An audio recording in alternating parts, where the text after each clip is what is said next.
Hello दोस्तों, नमस्कार। स्वागत है आपका अपना यूट्यूब चैनल पॉलिटिकल अलायंस में। पिछली वीडियो की तरह इस बार भी हम 30 प्रश्नों का एक प्रैक्टिस सेट लेकर के आए हैं और यह प्रैक्टिस सेट हमारा आज का इस पॉलिटिकल थ्योरी का लास्ट सेट रहेगा। तो चलते हैं प्रश्नों की ओर। तो हमारा पहला प्रश्न है जो 121 नंबर पे है। निम्नलिखित में से कौन सा कथन सही नहीं है? देखिए यहाँ पे दिया है सही नहीं है, तो ये 4 कथन दिए गए हैं। इनमें से कौन से कथन सही नहीं है यानी कि गलत है, उसी को चूज करना है। तो ऑप्शन में देखते हैं। पहले ऑप्शन है पारंपरिक राजनीतिक सिद्धांत अनुशासनमूलक और मानकीय है। देखिए ये जो कथन है ये सही है। अगला है व्यवहारवादी राजनीतिक सिद्धांत एकरूपता और नियमितताओं से जुड़ा हुआ है।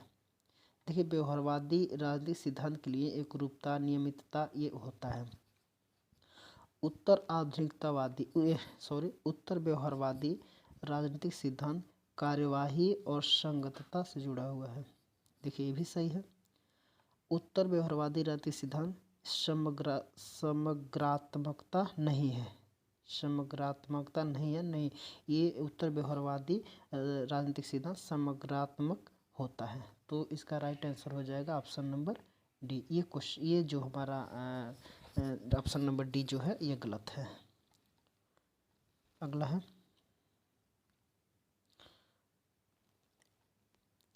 आइजिया बर्लिन का निम्नलिखित में से कौन सा तर्क राजनीतिक सिद्धांत यानी कि राजनीतिक दर्शन के पुनरुत्थान के संदर्भ में सही नहीं है? देखिए यहाँ पे दिया गया है सही नहीं है, संदर्भ में सही नहीं है। तो देखते हैं। पहला ऑप्शन है राजनीति ऐसे समाज में विद्यमान रहते हैं जहां उद्देश्य टकराते हैं। उदारवादी व्यवस्था में राजनीतिक सिद्धांत का कभी भी अंत नहीं हो सकता। अगला है राजनीतिक सिद्धांत के पतन के लिए पक्के अनुभववादियों को उत्तरदायी ठहराया जा सकता है। ठीक है। आदमी की जिज्ञासु और तर्कसंगत इच्छा के परिणाम स्वरूप राजनीतिक सिद्धांत का अस्तित्व बना हुआ है। उन्हें राजनीतिक सिद्धांत के पुनरुत्थान के प्रति संदेह है। उन्हें राजनीतिक सिद्धांत यानी कि दर्शन के पुनरुत्थान के प्रति संदेह है। ये आइजिया बर्लिन के निम्नलिखित में से कौन सा तर्क चीज़ है? देखिए ये ए हो जाएगा, ये बी हो जाएगा, सी हो जाएगा, लेकिन डी जो है उनके पुनरुत्थान के संदर्भ में सही नहीं है। Option number D.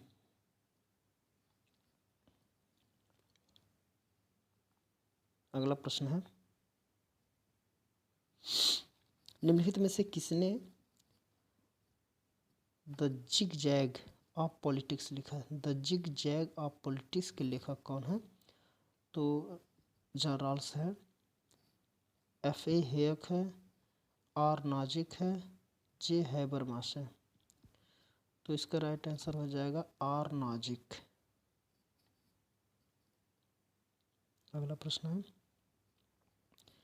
निम्नलिखित में से कौन समुदायवाद के प्रतिपादक नहीं है? यानी कि कौन समुदायवाद के प्रतिपादक नहीं है? समुदायवाद का मतलब होता है कि ऐसे विचारधारा जो समूह को लेकर के चलता है।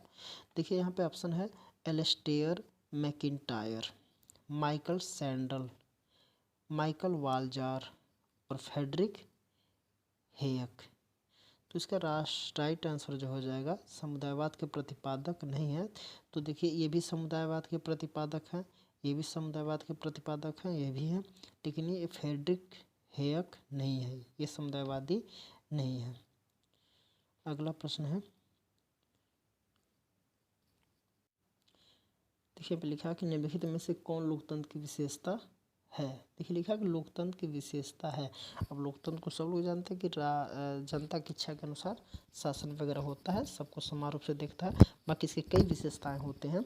तो पहला जो विशेषता है, देखिए लोकतंत्र के लिए राजनीतिक समानता अपेक्षित है। देखिए राजनीतिक समानता अपेक्षित है, ये आपका सही कथन है। सभी नागरिकों को निर्वाचन में खड़े होने का हक प्राप्त है। देखिए ये भी सही है। चाहे उनकी नस्ल, लिंग, रंग, धर्म कुछ भी हो, सबको निर्वाचन होने का हक प्राप्त है। ये लोकतंत्रीय व्यवस्था में होता है। तीसरा है, सभी नागरिकों के पास एक समान मत, सार्वभौमिक वयस्क मताधिकार अवश्य होना चाहिए। देखिए ये भी सही है। लोकतंत्र के विशेषता में राजनीतिक समानता का अर्थ एक व्यक्ति, एक मत, एक मूल्य। देखिए ये भी सही हो जाएगा। इसके हिसाब देखा जाए तो हमारा 1, 2, 3 यानी कि चारों ऑप्शन सही हो जाएंगे। तो देखते हैं इसमें चारों ऑप्शन में ऑप्शन नंबर डी इसका राइट आंसर हो जाएगा।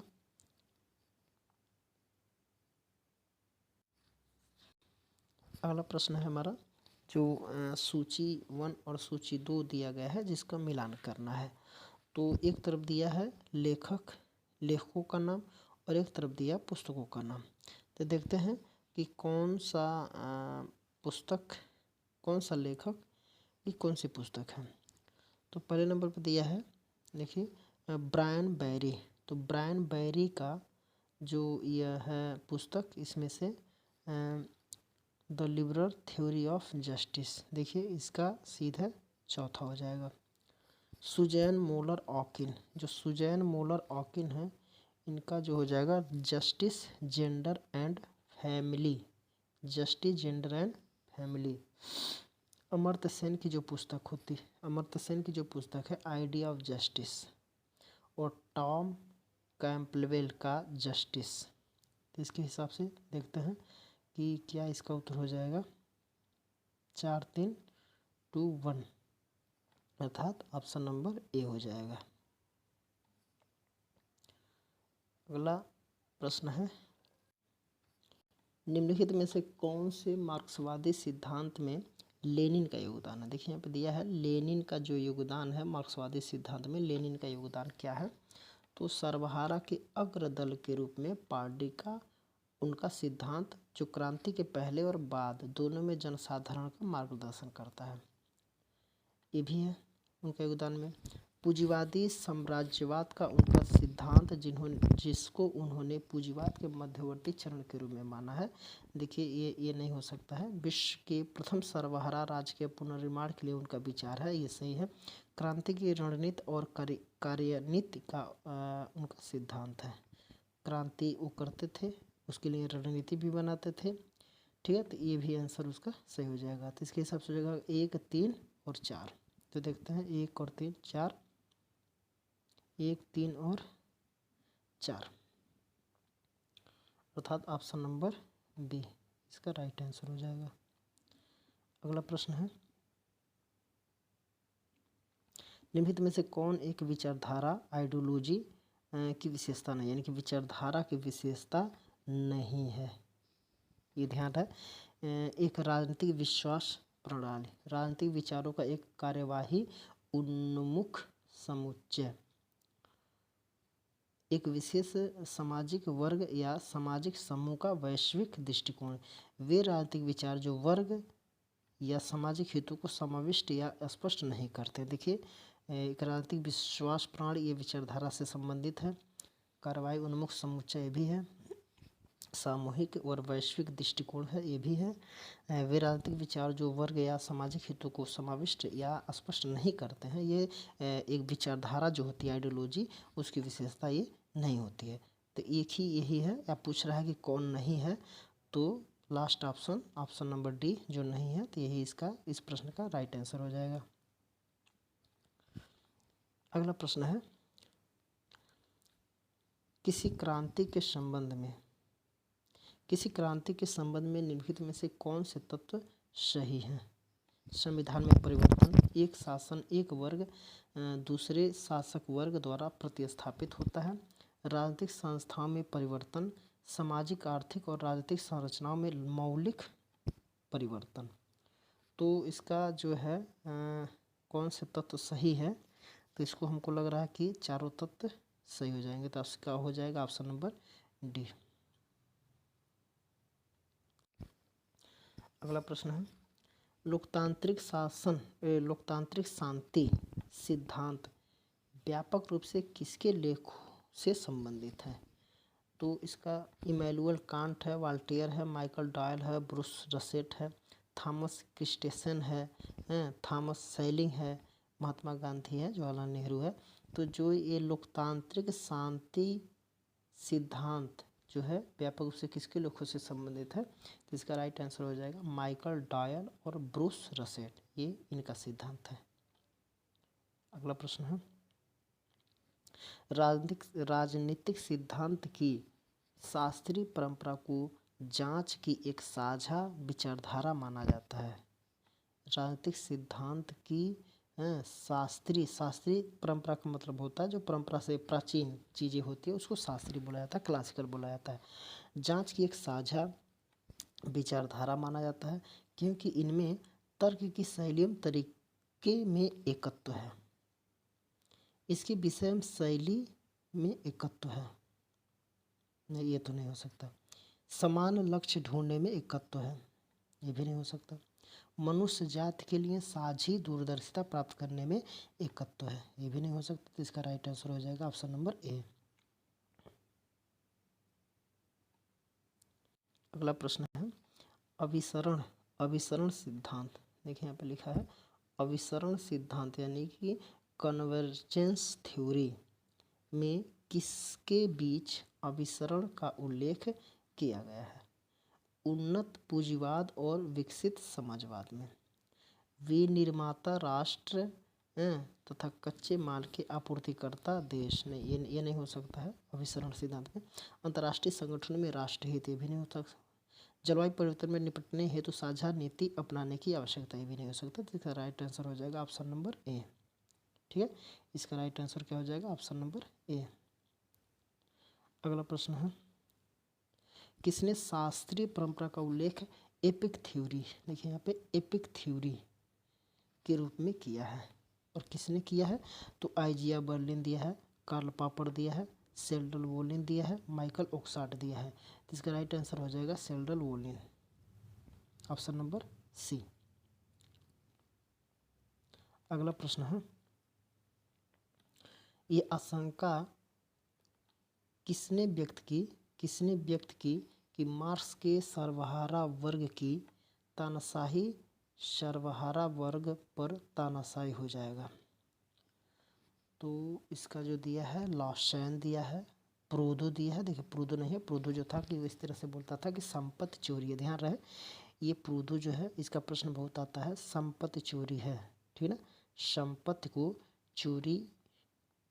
को इन्होंने चोरी माना है कि नहीं, प्रूदो ने। आगे है बाकुनिन है, लग्जमबर्ग है।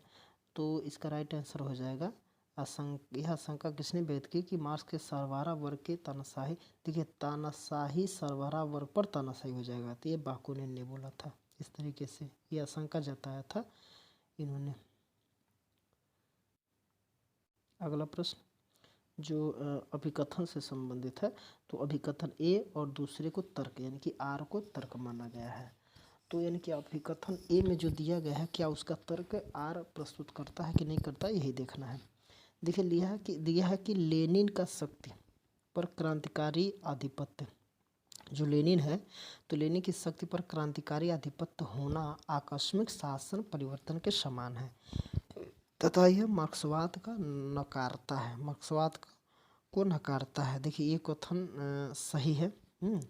आकस्मिक शासन परिवर्तन के समान है लेनिन का जो क्रांतिकारी आधिपत्य। देखिए मार्क्स का विचार था कि कम्युनिस्ट पार्टी शांतिपूर्वक ढंग से शक्ति हाथ में ले लेगी। देखिए शांतिपूर्वक ढंग से तो हाथ में लेने की नहीं गई थी मार्क्स ने, इन्होंने खुद बोला था कि क्रांति करने के लिए, मार्क्स ने खुद बोला था कि क्रांति करो, और क्रांति का सिद्धांत भी इन्होंने दिया है, इन्होंने मार्क्स ने। तो एक कथन जो कह रहा है इसके हिसाब से ये गलत है, तो इसका राइट आंसर क्या हो जाएगा? Option number A. तो option number A right answer नहीं बल्कि राइट कथन है। तो देखते हैं ये सही है, आर गलत है। तो देखते हैं ए सही और आर गलत किस ऑप्शन में दिया गया है। तो ए सत्य है परंतु आर असत्य है। इसका मतलब राइट आंसर क्या हो जाएगा? ऑप्शन नंबर सी।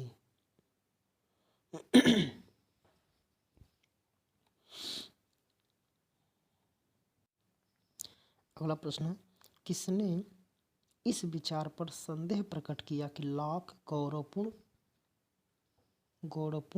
क्रांति के समर्थक है? देखिए, लॉक जो है गौरवपूर्ण क्रांति के समर्थक है।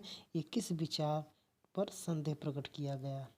किसने इस विचार पर, देखिए इस कहा था कि लॉक गौरवपूर्ण क्रांति के समर्थक है, लेकिन किसने इस विचार पर क्या किया? संकट प्रकट किया। तो किसने किया?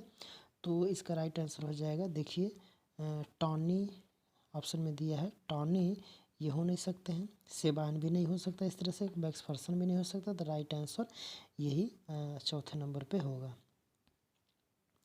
अगला प्रश्न है, ईस्टन ने वर्ष 1969 में राजनीतिक विज्ञान में अपने व्यापक संशोधन का वर्णन इस प्रकार किया है। तो किस प्रकार किया है? तो प्रतिसुधार ने वास्तविक क्रांति, तो ये तो सही लग रहा है। पूर्व अध्ययन में संशोधन ये भी नहीं है, अपने पूर्व शोध को त्याग देना ये भी नहीं है। तो इसका right answer option number B हो जाएगा।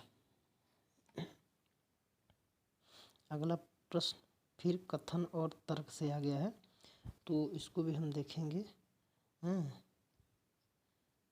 तो कथन हम लोग देखते हैं। सबसे पहले 1950 के दशक में विकास के सिद्धांत यानी कि जैसे व्यवहारवाद एक सार्वभौमिक रूप में स्वीकृति प्रतिमान के रूप में कभी विकसित नहीं हो पाया, क्योंकि स्थानीय रूप में सीमित रह गए। तो ये सही लग रहा है। इसका उद्भव शीत युद्ध के दौरान हुआ, परिणाम स्वरूप ये पक्षपातपूर्ण हो गए। सही है।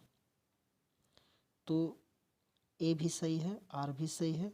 तो इसका उत्तर हो जाएगा ऑप्शन नंबर ए और आर दोनों सही है। देखिए ऑप्शन नंबर ए में दिया है ए और आर दोनों सही है, और आर जो है ए का सही स्पष्टीकरण है। तो इसका राइट आंसर हो जाएगा ऑप्शन नंबर ए। अगला प्रश्न है, निम्नलिखित में से किसने अभिजात्यवाद को एलिटिज्म, अभिजात को जैसे इसको एलिटिज्म अर्थात एलिट वर्ग या अभिजात या विशिष्ट वर्ग, अभिजात वर्ग को, अभिजात्यवाद को विशिष्ट वर्ग, संभ्रांत वर्ग भी बोल सकते हैं। तो इसको एलिटिज्म यानी कि एलिटों का, ये संभ्रांत वर्गों का जो एक वाद आएगा, मतलब एक विचारधारा आएगा जिसको एलिटिज्म बोलेंगे। तो एलिटिज्म को एक आर्थिक उपागम प्रदान किया गया है। एलिटिज्म को आर्थिक उपागम प्रदान किया गया है। तो ये किसने इस तरीके से कहा था? तो इसका राइट आंसर हो जाएगा, देखो पेरेटो तो है नहीं, ये भी नहीं है, मोस्का भी नहीं है, मिसेल्स भी नहीं है। ये आर्थिक उपागम प्रदान करना इस तरीके से चर्चा नहीं की है, तो बर्नहैम ये कहा होगा। अगला प्रश्न है, विमर्शीय लोकतंत्र है। विमर्शीय लोकतंत्र क्या होता है भाई? देखिए विमर्शीय लोकतंत्र है तो क्या है? यह सिद्धांत जो विशेष रूप में मानवाधिकारों का हिमायती है। नहीं, ये मानवाधिकारों का हिमायती नहीं है। एक सिद्धांत जो पर्यावरण को सर्वाधिक महत्वपूर्ण कार्यक्रम के रूप में प्रस्तुत करता है। ठीक है, अब देखिए लिखा कि एक सिद्धांत जो पर्यावरण को सार्वभौमिक महत्वपूर्ण कार्यक्रम के रूप में प्रदर्शित करता है। तो हमको लग रहा है यही है। आगे भी देखते हैं। एक सिद्धांत जो उदारवादी लोकतंत्र के, नहीं ये तो नहीं हो सकता। एक सिद्धांत जो लोकतंत्र साधनों की सहायता से समाजवाद लाना चाहता है, ये भी नहीं हो सकता है। विमर्शी से समाजवाद लाना चाहता है, इससे कोई मतलब नहीं है। देखिए इसका हमको लग रहा है कि राइट आंसर जो हो जाएगा, एक सिद्धांत जो विशेष रूप से मानवाधिकारों का हिमायती है, ये तो नहीं हो पाएगा। एक सिद्धांत जो पर्यावरण को सर्वाधिक महत्वपूर्ण कार्यक्रम के रूप में प्रस्तुत करता है, ये भी नहीं हो पाएगा। एक सिद्धांत जो उदारवादी लोकतंत्र के सदृश ढांचे का परिमार्जित परिमार्जित करने पर ध्यान केंद्रित करता है। देखिए इसका right answer option number C हो जाएगा, ऑप्शन नंबर सी। अगला प्रश्न है, व्यवहारवाद अल्पकालीन क्यों है? व्यवहारवाद अल्पकालीन क्यों है, यानी कि अल्प समय तक के लिए क्यों है? क्योंकि वह सर्वसम्मति प्राप्त करने में अक्षम था, क्योंकि वह सर्वसम्मति प्राप्त करने में अक्षम था। इसमें अत्यधिक सैद्धांतिक हठधर्मिता थी नहीं, यह किसी स्थान विशेष तक सीमित था नहीं, यह शीत युद्ध के पूर्वाग्रहों से ग्रसित था, ये भी नहीं हो जाएगा। तो इसका राइट आंसर हो जाएगा ऑप्शन नंबर ए।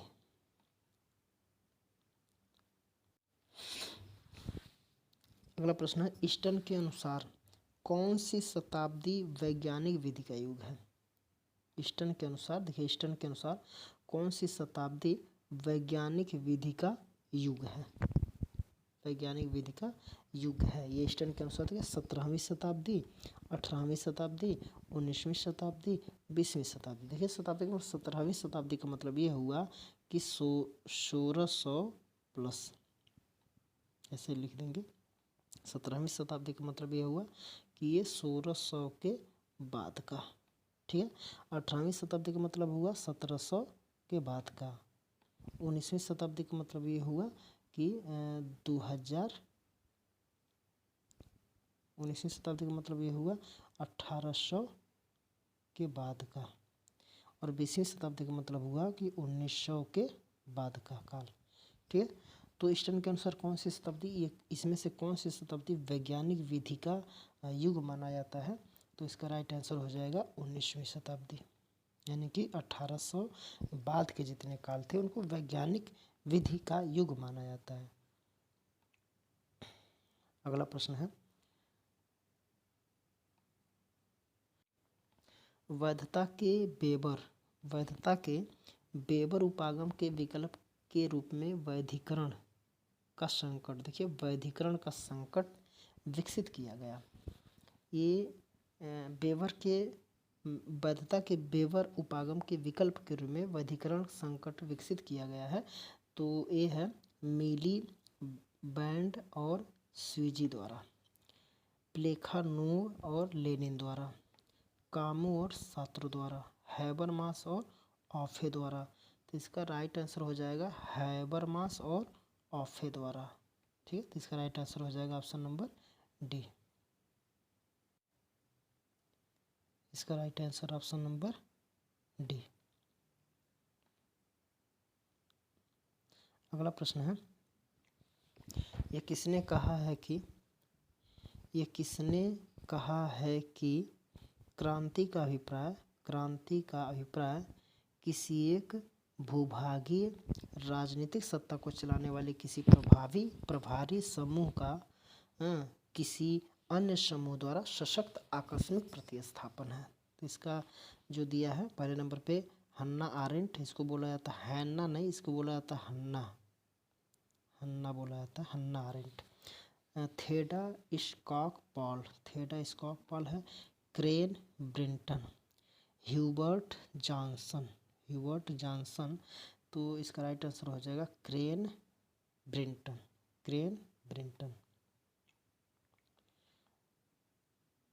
अगला प्रश्न है, थोड़ा लंबा है। निम्नलिखित में से ये किसने कहा है? देखिए किसी व्यक्ति का कथन है। तो राजनीतिक सिद्धांत का एक महत्वपूर्ण कार्य केवल राजनीतिक व्यवहार को दर्शाना है नहीं है, बल्कि यह भी दर्शाना है कि इसका क्या अर्थ है, ठीक है।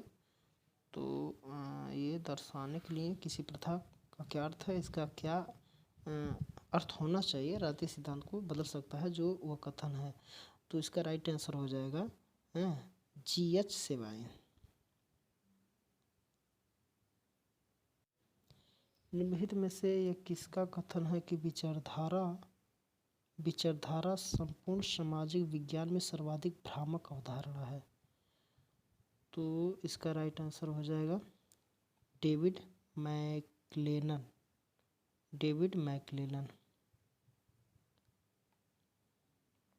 अगला प्रश्न है, निम्नलिखित में से कल्याणकारी राज्य को एक प्रकार की दास्ता के रूप में वर्णन किया गया है।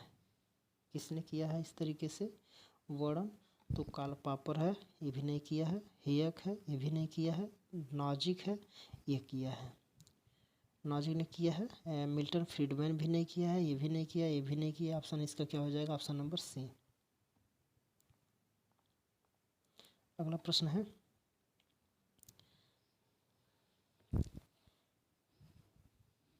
EMS नंबूदिरीपाद।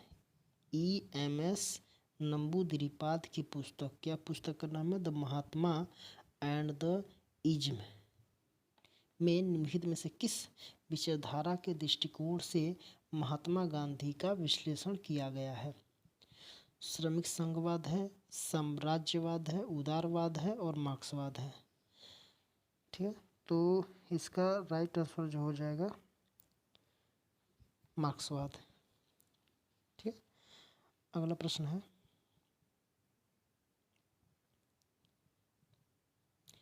निम्नलिखित में से किसने कहा था कि राजनीतिक सिद्धांत राजनीतिक व्यवस्था के एक अमूर्त मॉडल का सूचक है? ये किसने कहा है? इन्होंने अमूर्त मॉडल किसने बोला है?